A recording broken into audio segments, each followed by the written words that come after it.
হ্যাঁ মহাদেব, আমরা দেখছেন পুজোর আসর বেঙ্গলি ইউটিউব চ্যানেল। আর আপনাদের সঙ্গে রয়েছে আপনার ইউটিউবের একমাত্র ঠাকুর মশাই দেবজিৎ চক্রবর্তী। আজকে যে ভিডিওটা আপনারা দেখবেন সেটা হচ্ছে একটি মাঙ্গলিক দোষ খণ্ডনের পদ্ধতির কিছু প্রস্তুতি অংশ এবং কাজের কিছু অংশ।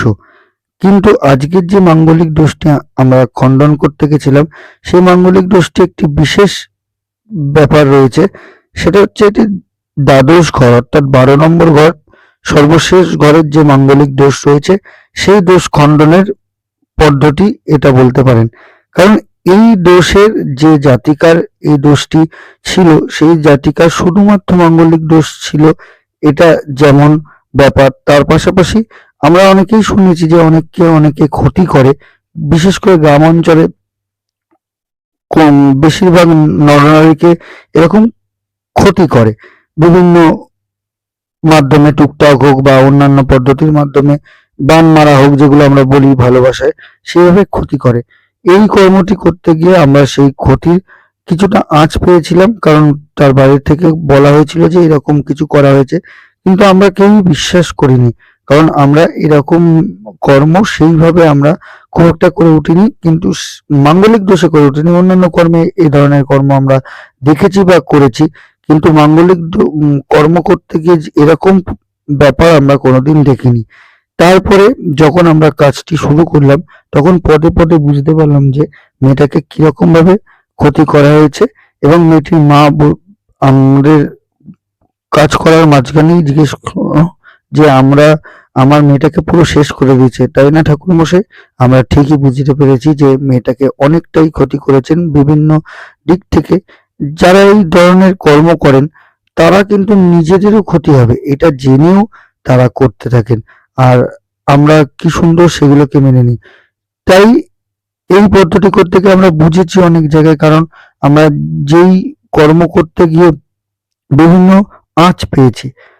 তার প্রথম আঁচটা হলো এই যে সুন্দরভাবে গোছানো দেখছেন, এবং কিছু অংশ দেখুন গলে গেছে বৃষ্টিতে। কারণ যখন আমরা কাজটা তৈরি করেছিলাম, তখন মানে শুরু করেছিলাম, তখন এই একটি মন্দিরে এই কাজটি করতে গেছিলাম। এটা কোন্নগরের একটি বিখ্যাত বিশালক্ষী মন্দির।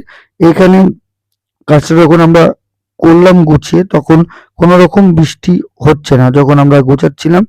তার জন্যই আমরা এরকম খোলামেলা জায়গাতেই করেছিলাম। উপরে জাস্ট একটা তিরপল লাগানো ছিল। ভেবেছিলাম যে বৃষ্টি হবে না, হলেও অল্প বৃষ্টি, কারণ এখন বৃষ্টির ভাগটা খুব কমে গেছে। কিন্তু যখন গোছানো শুরু হলো তখন কোনো বৃষ্টি নেই, এবং যখন সংকল্প বসবো তার আগে থেকে মুষলধারে বৃষ্টি, এবং সে বৃষ্টির আর কোনো শেষ নেই। আর শুধু ওই অঞ্চলটুকুতেই বৃষ্টি হচ্ছে, আর তার বাইরে কোন্নগর ছাড়া অন্য কোনো জায়গায় বৃষ্টি হচ্ছে না। এই খবরটাও আমরা সেরকম পেয়েছি। সব জায়গায় অল্প একটু সময় বৃষ্টি হচ্ছে, কিন্তু ওখানে বৃষ্টির থামার কোনো শেষ নেই, হয়েই যাচ্ছে।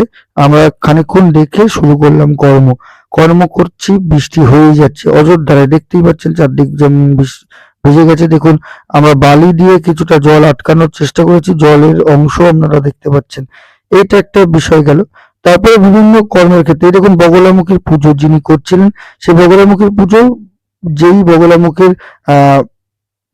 জবা ফুল অর্পণ করে একটি বিশেষ কর্ম রয়েছে, সেটা করতে গিয়ে সে জবা ফুল হট করে যতবার দেওয়া হচ্ছে ততবার নামে যাচ্ছে। এগুলো শুনলে ভাবেন যে আমি আজগুবি গল্প করছি, কিন্তু আমরা দেখেছি। তারপরে যখন শিবের সঙ্গে বিয়ে, মালা বদলে মালা খুলছে না। এছাড়াও আরো অনেক ছোট ছোট ইশারা আমরা পেয়েছি।